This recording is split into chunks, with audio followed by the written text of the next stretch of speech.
Hey, welcome back to Church for the Rest of Us. We're glad you're with us today, and we want to talk some more about our family church leadership principles.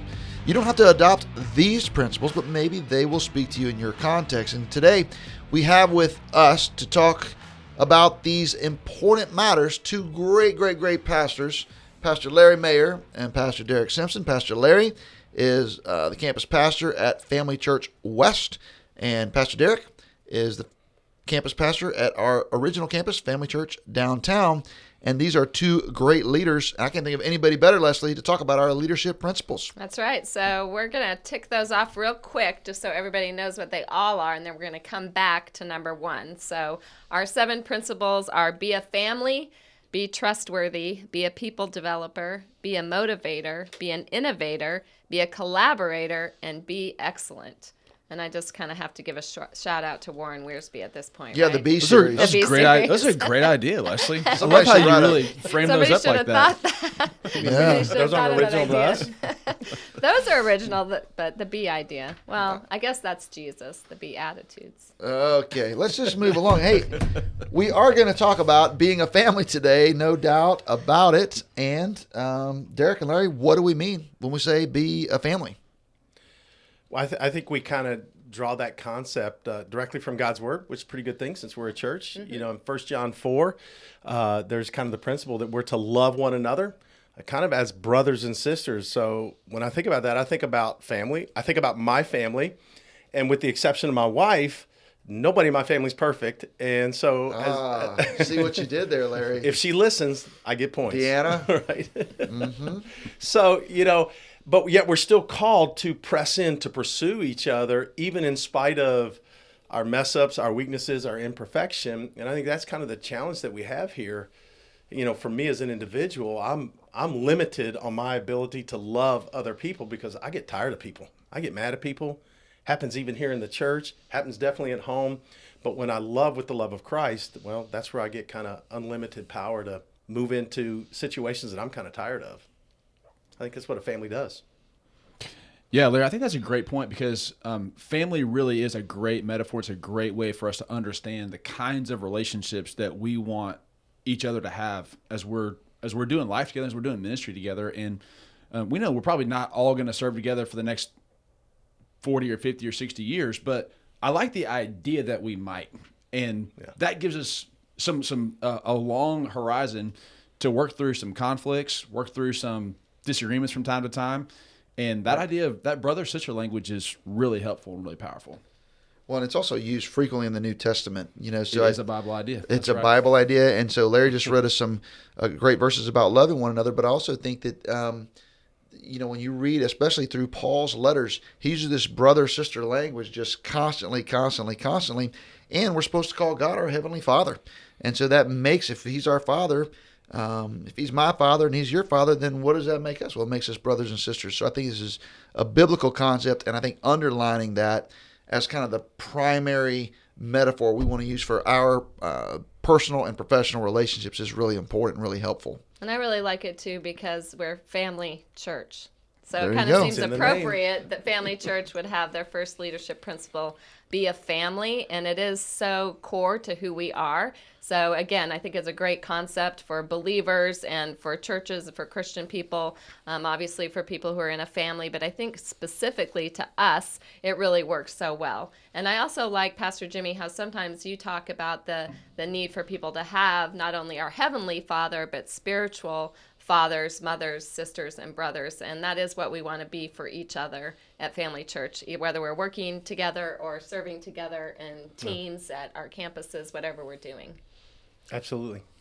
Well, that's a crucial concept, but there's some practical ways as we look at this concept of being a family, loving each other like brothers and sisters. There's some practical things, some behaviors that we've come up with that help us model this. And we've got some incredible, examples of that. And so, Derek, why don't you kind of kick off, talk about some of the behaviors that we have to model this idea of being a family. Yeah, well, Pastor, you've done a great job of helping us really think through these. And I think probably the number one thing that underlines this idea of being a family is we have just decided that we're going to let love be the primary motivator for all of our relationships. And We've probably all been in certainly I've served in circumstances and on teams where love wasn't the primary motivator. Maybe it's fear, maybe it's power, maybe it's position. But for us, leading through love and not through fear or power is a crucial concept, and just it undertones everything that we want to do in all of our relationships as a team, as a family. Yeah, and I think, when you're leading someone or someone's leading you, if you believe that they truly have your best interests at heart, it does motivate you to do better and to work harder and to have great integrity and to go the extra mile. When you feel like someone has a utilitarian view of you, they're only caring for you and investing in you because of what they're going to get from you, well, that's not a very good motivator. No, it's not. It's discouraging, and it tends to lead you as a leader. If you're going to lead that way, you have to focus on the failures and the shortcomings of the people that you lead. Mm-hmm. Right. And if you're the person on the team who's being led that way, you're constantly being confronted with the things that you don't do well and the things where you don't really match up. And that's why we try to really love people for the best things about them. That's one of the behaviors that really kind of fleshes out of this idea is let's love people for the best things about them. And everybody's on our team for a reason, and we're all, of course, trying to be better. But if we focus on the best things about people, it really does help us, lead through love, and it inspires them to do, I think, a lot better work. Yeah. So, for instance, like, what could that look like? I'm wondering if Leslie or Larry, if you have a thought, like, what could that look like to love somebody for the best things about them as opposed to the alternative? Yeah, I just think about how looking at people and trying to see them as God sees them, like how he created them, the gifts that he put in them, the strengths that they put in them. Sometimes as a leader, when I'm failing, I'll look at the things that I see are their shortcomings or the things that I need to have developed. And instead of celebrating the right things, I'll celebrate the wrong things, and then I drift towards leading out of a place of not necessarily fear or power, but a place of position. Which I know we have positions and everything. I get that. But when that is my primary motive instead of love to like, hey, this is my title, and so you need to follow this, that's really short-lived. That's like behavior modification only when you're in the room, right? Because once you're away, they drift. And but when we celebrate the things that are great inside of them, I think we're just reflecting back to them the way that God's created them. And I think it's inspiring to them. Yeah, and I think, Pastor Jimmy, you say this often, that you love us for who we are, not just because of what we do. And I think that's an important thing to tell people often, like, I love you for who you are, not just because of what you do. And then, like Larry just said, focusing on the best things about them or loving them well. So I think it just plays out every single day, because when you work together, you do become like a family, and sometimes there are things that people do that tend to maybe annoy you a little bit. So rather than focusing on the things that where they're falling short or that are annoying you a little bit, remember the things that you can really love about them. And there are always tons of good things to love about all the people around us. So just changing your focus and your perspective. I saw my dad do that. My dad is a high school football coach, and so he always had a staff of assistant coaches and then managers and other people that were always working with him, and he was trying to motivate all of them. And I really watched him care for people. And sometimes somebody would be really good at one thing but not really good at something else. And I'll say, "Wow, Dad, they stink at this over here." And he would say, No. That's not what we don't have them on the team because of that. They're terrible at that. We have them on the team because of this. Look what they can do. And this idea of loving people for what they can do instead of critiquing them endlessly for what they struggle with. Boy, that's just a better way to live. And I really watched him implement that over many, many years. And so because of that, my dad could help someone that other people wouldn't even tolerate on their team. He could help them become a shining success because he would find ways to elevate their strengths and their area of giftedness. And he wouldn't force them always to wrestle with the thing that they were always going to struggle with no matter what. Yeah. Well, honestly, I mean, Leslie is a great example of somebody who does that for our team in a lot of different ways. And we have so many people to do that. Like Kim Wells, the same, is just great at finding people and putting them in a perfect position to use their personality, their skills, their training, and they do great things, and they thrive under their leadership. I could imagine leaders maybe wrestling with a part of this, and Pastor Jimmy, you guys might want to speak into this, but as a leader, if I only celebrate everybody's like their strengths, and when would I ever like talk about this weakness piece? When would that be addressing? Could that even be loving to help somebody out in an area of weakness. Yeah, I don't think what we're trying to say is that you give up accountability, because we want to have a high accountability environment. And you know that we do, because that's why every time you have a meeting, we have an agenda, and then you have action items. And every action item has a name on it. And we go through the action items. Did you do what you're supposed to do? Did you do what you committed to do? Did you do what you were assigned to do? And we hold people accountable. We have a performance review process that goes on throughout the year, and then we have a compensation process that's tied to all of that stuff. So it's not about a lack of accountability. It's just that there are some things about, and I'm not talking about character flaws or integrity failures. There are just certain things that some people are not going to be great at. I'll just use myself. I am not extremely execution oriented. So I need someone to kind of stay on me, give me task lists, and help me to remember, you've got to do this. Did you do it? No, you got to do this. Come on, we need you to do it. But I am extremely vision oriented. So I'm good at seeing the future, thinking about what we need to do next, creating a path toward the future. And so what we've done at Family Church is created an environment in a kind of a system that sort of doesn't force me to constantly be execution oriented. We get other people to kind of do that, but it allows me to do what I really do well. So it's not about lack of accountability. It's just recognizing when someone is really good at some things and not really good at others. Don't force them to live in the area of their perpetual weakness. That's so good. So we talk about highlight one another's strengths and cover one another's weaknesses. That's the next one. I'm just going to go there because that makes me think of an analogy we heard once from a strengths finder coach. And she talked about, your strengths are the things like basically, the things on the top of your dresser, like your keys and your wallet and the things that you just never leave the house without. And that's what a strength is for you. And it's in the top drawer. It's super easy to pull out. And when you leave the house, it just goes with you. And then your weaknesses are the things that are down there in that bottom drawer. Like for us, like the sweaters are down there in South Florida and the mittens and the hats, right? Because we hardly ever have to dig those out. So they're down there in that bottom drawer and you usually kind of have to dig around a little bit to find them. And you don't want people always down there digging around in their bottom drawer. So even organizationally, you want to try to highlight strengths and then help cover over those weaknesses and find somebody who compensates for the weaknesses. So good. Yeah, and I think too, it's helpful. Like these aren't just HR conversations, right? These are behaviors. These leadership principles go to culture, and so they're habits and behaviors that we're constantly trying to reinforce, and that we give each other the permission to call one another out when we violate them, and when we don't do it, and we don't model it well, we can talk about these things, and so that's a really important point to highlight one another's strengths and cover and just say, hey, I need you to help cover my weakness in this area because I'm not good at it, so I need your help, and vice versa. Well, it also lets us at a higher level when we're evaluating an event or evaluating someone's performance or what they did to be able to say, well, they really dropped the ball on this. And then we as a team go, why did we even give them that ball? That's right. Right? Like they are terrible at that. We shouldn't be surprised by that. That's not their fault. That's our fault for asking them to do that. And it lets us just recognize, as we're assigning tasks, sometimes you have to do stuff that you don't want to do. That's not what we're talking about.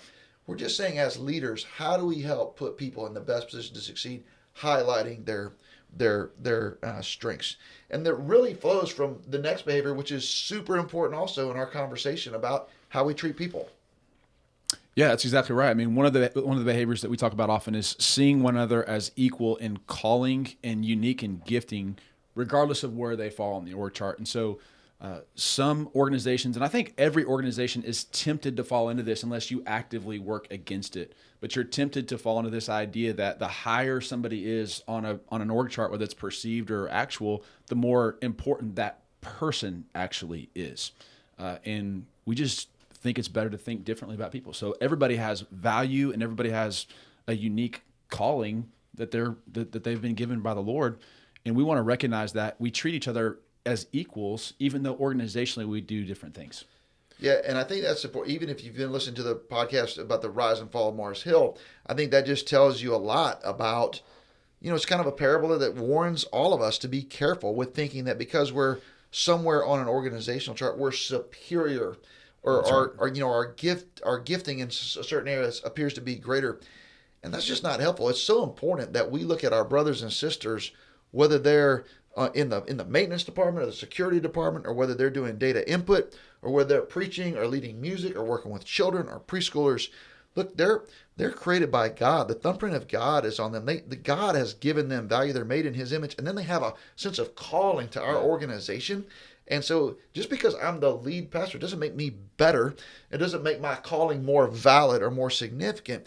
No, our calling and our gifting is equal before the Lord, even if our positions in the organization are different. I mean, even talking about that podcast, right? It's railing against the Christian celebrity culture, which is hard for us to get away from because our culture at large is consumed with it. But that idea of the more upfront people, or the people who are on the platform, somehow being elevated over the people that are back here in the tech booth or that are in the IT closet, all these people, they have callings, they have gifts that they're using to serve the church or whatever organization, just like the people on the platform. So I love thinking about it this way.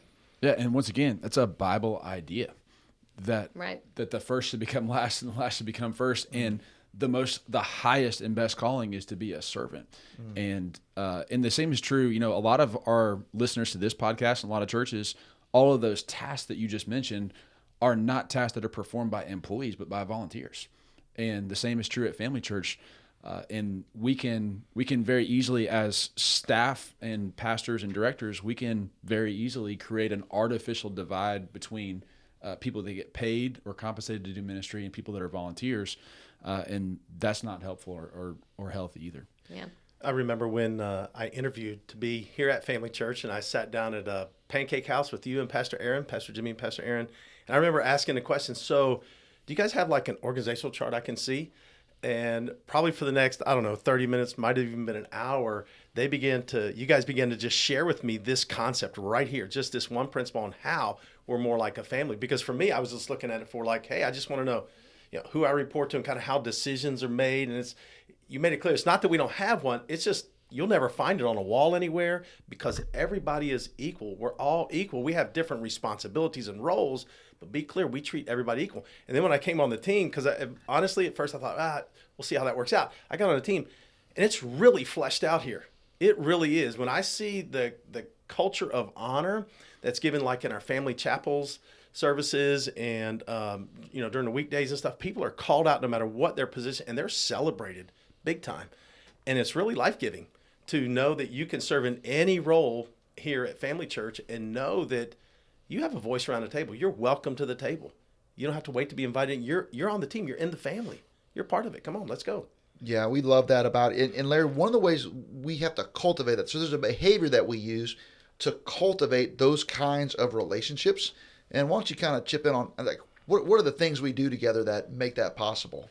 Well, we make a big deal out of prioritizing meetings and meals and retreats. They're really, really important to us as a culture. I remember, again, asking you, Pastor Jimmy, why do we do so many meetings? Why do we do this all the time? Well, first of all, I would say, and I told this to somebody the other day, I said, I've never been to a meeting yet at Family Church where I could have said, you know what? They could have just shot me an email. That'd have been good. Every one of them are part of sharing and dispersing culture throughout the organization. You just told me the reason we do this so much is because I don't know of a better way to transfer culture and DNA into the organization where you've got 13 campuses and you're dispersed across a broad geographical distance. This is the way we do it. And so at Family Church, we say we got to prioritize this. So we meet often, we eat often.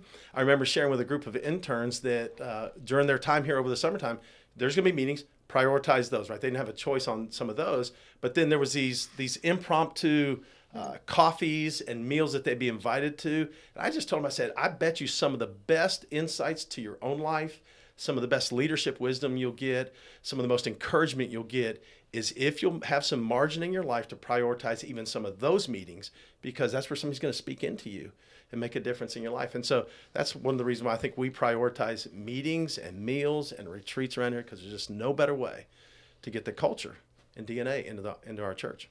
And Derek, when we are spending time like that and learning to care about each other, learning who we are, we learn about each other's spouses, about our children, about our grandchildren, about where we came from, where we're growing up. We learn a lot about each other, and that enables us to care for each other, which kind of leads us to the next leadership behavior. Yeah, that's right. We actually form like real relationships, which helps us put the needs of others ahead of our own, because we're not looking to others on the team as just a utility player or a way for me to get to where I want to go, but I care about them as a brother, as a sister. And so it forces me to actually think through, like, who are these people and what is the world they're living in, the pressures that they're feeling. And again, Bible idea, put their needs in front of my own. Yeah, I think that's crucial. And then one of the things we have to do as we do that, Larry, we get to these meetings, and we do have some loyalty principles to how these meetings work, because you're going to be invited to different kinds of meetings that are kind of they're layered throughout the organization. So how do you know when where your primary loyalty should lie? How do you know? Yeah. What your place is in these meetings. So yeah, we're talking about practicing the first team concept, which was a new concept for me as I came onto the team. And then somebody sent me an article that this guy Patrick Lencioni wrote, and he referenced it, and I thought, wow, he stole that idea from Family Church. And maybe not. If you're listening, Patrick, you should think about writing about that idea from time to time. Patrick's always emailing Expound me, upon it, asking me to give him some business ideas. But first team concept, I was actually talking about that at a luncheon today, where we were actually talking to a potential candidate to come in on the team, and the person asked the question, like, how does it work? Because I'm seeing two of you here, and I'm supposed to be loyal to both of you. Who am I supposed to be loyal to? And so I just gave him kind of the example that my life holds, in that I'm a campus pastor at Family Church West, and when I have a staff team meeting, I'm kind of, the highest in that room at that moment. But then on Tuesdays, every Tuesday, I'm around 13 other campus pastors, and I'm just one of. And so my highest loyalty, my highest team concept there is I report to Pastor Aaron. And Pastor Aaron runs that meeting. And so whatever environment, whatever meeting you're in, whoever is the person in that room that is the I want to say is the highest, team leader. Yeah. Is the team leader, is the one that your loyalty belongs to. And that just helps me with trying to decide, what am I supposed to do next? I follow that leader. Well, let me put it to you this way, because I actually learned this working for Kevin Ezel in Louisville, and I was his youth pastor. When I was his youth pastor, I had a team of youth pastors that served on my team that I got to hire, and I supervised them. And then I also had about 100 or more adult volunteers that worked, and we had a youth group of hundreds and hundreds of teenagers.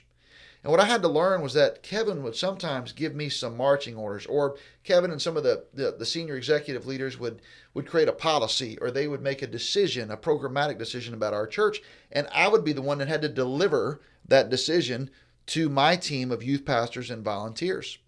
And it's easy to find yourself caught between the sentiments of your team or volunteers and the supervisors who have handed down this decision.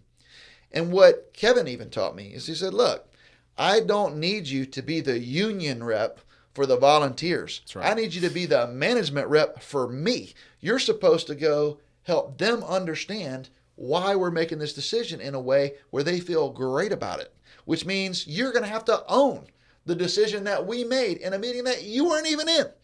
And that's just the way that an organization has to work. Wow, what a valuable, valuable, valuable lesson. And of course, I'm not talking about violating integrity. I'm not talking about asking me to violate my theology. I'm just saying, hey, we're going to have Sunday night service starts at 6 o'clock. Sunday night service starts at 7 o'clock. They're making a decision. I've got to own it. And then I've got to represent that decision well, so that my highest loyalty goes to the highest level of meeting that I'm invited into on a regular basis. That makes sense. So you don't go in and you don't go, well, they made a decision that we're going to have to get your ownership of, is like, hey, here's where we're going. Here's where we're headed, and here's what we're going to do, and it's going to be exciting, and it's going to be awesome. And when they push back, I don't go, well, talk to Pastor Kevin about it. It's his dumb decision. I say, no, let me tell you why. Or, you know what, that's a great point. I'm not sure we've thought about that. Let me get back to you and see if I can come up with a good answer for you. You don't blame the people making the decision. You own the decision, and then you try to articulate it in the most positive way possible. That's good. Really good. Should I go to the next one? Go for it, All Leslie. right. This is a good She one. wanted I the like spiritual it. one. Yeah. Be the first and best repenter you know, which I think is just such a great concept on so many levels, of course, in a family organization or in a family, and the importance of just taking that posture of humility and being willing to admit when perhaps you have even failed to keep one of these. So maybe you failed to think the best about somebody or love somebody for the best things about them. You can go to them and whatever. Or maybe you failed to represent your first team very well, and you can go and repent and say, I'm really sorry that I got in this situation and I found myself, really not representing you well. And so I hope that you'll forgive me for that, and always just taking that posture toward one another.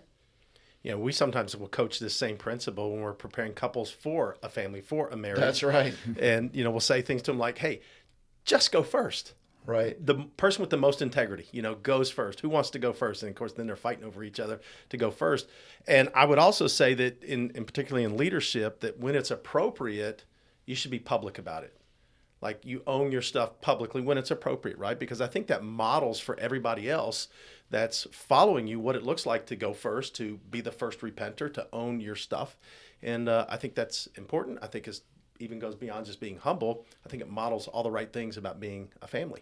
Yeah, so even just a couple of weeks ago, we made an HR decision here for the employees at Family Church, but we didn't communicate it well, and it was my fault. And so I think the decision was the right decision, but the communication was bungled. And so I had to stand up on a staff chapel and say, guys, we really screwed up the rollout of this communication. I'm sorry about that. We're going to try to do better. And what's interesting is, even from our own team, some people who came to me privately and appropriately and just kind of said, hey, man, this just seems kind of weird. This isn't how we normally do it. What they were trying to say to me was, we're not really questioning the decision, but that's not how we communicate in this family.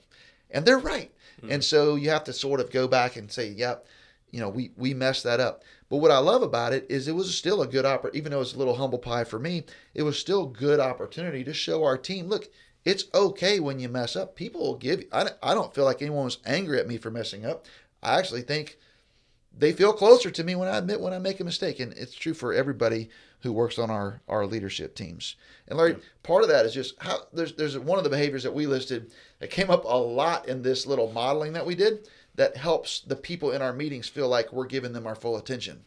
Yeah, and that's the idea of being available and being present. And we have the caveat that says put your phones away, or whatever your distraction is, kind of put it away, put it aside. And I know that probably right now I'm sounding like a lot of people's parents or grandparents. Grandpa. And in this room, I might fit that bill. I think I'm the oldest one in here. But here's the idea. I think it's that this concept of being present in a conversation is probably one of the more underrated, undervalued concepts, not of the young generation, but I think of every generation. Just learning how to be present in a conversation, learning how to actually care about the person that's in front of you and ask questions and be curious about their lives. I think when we do that, I know when we do that people walk away feeling valued and validated. They feel poured into, they feel cared for. And that is a high point when it comes to family, is that people walk away from your presence feeling honored, feeling valued. And we can just be present and do that. Yeah, and I love when we do that on our retreats too. Yeah, I was going to say, there's one really practical way that we do that, and that's we just collect phones when we go on retreats and don't allow people to have them. And at the start of meetings as well. Hey, there's a part of every meeting that I'm in or that I lead where, hey, put your phones away, shut your screens, turn your devices on. Now, we're probably going to have to come back to them because we are so dependent on them for everything, like our calendar and information. But there should be at least a part of the meeting where everybody's present and we're showing honor to one another, and just by being able to look each other in the eyes and not at the screens. I think that's vital. And Larry, what's our last behavior that we have here? We're going to cheer for the success of others, which for me can sometimes be pretty difficult. We already talked about strength finders earlier. My number one strength finder is competition. So I clearly like to see winners and losers, and I like to be the winner, and I kind of make fun of losers sometimes. But that's when I'm in the flesh. So thank God he came into my life, and things can be changed around. So what it looks like for me as someone who loves to see a scoreboard, who loves to see a winner, and sometimes a loser, is going back to one of the other practical behaviors that we have, and that's celebrating other people's successes. So I remember my kids were playing sports and stuff. there was a time when I liked to just see us winning at the end of the game. And then it changed over time. I guess I matured. And I began to just celebrate the fact that they were out there competing because they loved what they were doing. And I just wanted to see them compete. I wanted to see them work hard. I want to see them stretch themselves. And I would just stand up and cheer that on no matter what the score was at the end of the day. And I found that my kids felt more honored and valued when we do that. And I love how we do that, particularly even at our staff chapels. I mean, we have this thing called HR Day. And on HR Day, Pastor Keith comes up and he celebrates birthdays and all these milestones. And our team doesn't just sit around and just listen and nod and, hey, let's move on. I mean, they get kind of rowdy and they celebrate. And I think people walk out of that feeling honored. So we're gonna make a big deal in our family about cheering on the success of other people. And you're a dad, does anything make you feel better than to watch your kids just pull for each other? Yes. I mean, I love being at a ball game and watching my children cheer for their sibling that's out on the field or on the court. And seeing that happen at Family Church. So the children's ministry is thrilled when the student ministry has a great camp. And the music ministry is thrilled if I preach a great sermon, which is rare, but they do like it when it happens. And so like all of us are pulling for each other, and that makes it really fun. It makes it fun to be part of a family like that. Absolutely. I saw your kids do that at camp this year. One of your kids was in leadership and the other one was attending. And when your daughter was running, he was running next to her, just high-fiving her and cheering her on. And it was pretty, and you weren't even around. There you go. There you go. Well, it's a great reminder because when we're on a church staff, the other teams on the church team or the other employees or whoever, that's us. We're actually all on the same team together. Right. So like right. when somebody else wins, I win too. That's correct. Rising tide lifts all boats. Well, hey, all of our listeners, thanks for listening today. We hope you've heard something that helps you lead in your family, your church, your business, wherever it is you have influence. We're going to be back on our next episode to discuss our second leadership principle, and that is we want to be trustworthy. Trustworthiness. It is a characteristic that is too rare, but we don't want it to be rare at Family Church. I know you don't want it to be rare at your church either. You can help get the word out by subscribing to our podcast on your favorite podcasting platform, and it will really help if you'll take a moment and leave a rating and a review. I'm Jimmy Scroggins. This is Leslie Bennett, Larry Mayer, Derek Simpson. Church for the rest of us. Hey, thanks for joining us on today's podcast. Feel free to jump on to familychurchnetwork.com, chime in on our blog, or follow me on Twitter at Jimmy Scroggins. We'd love to hear from you. We want to learn from you because we're all in this together. This is Church for the Rest of Us.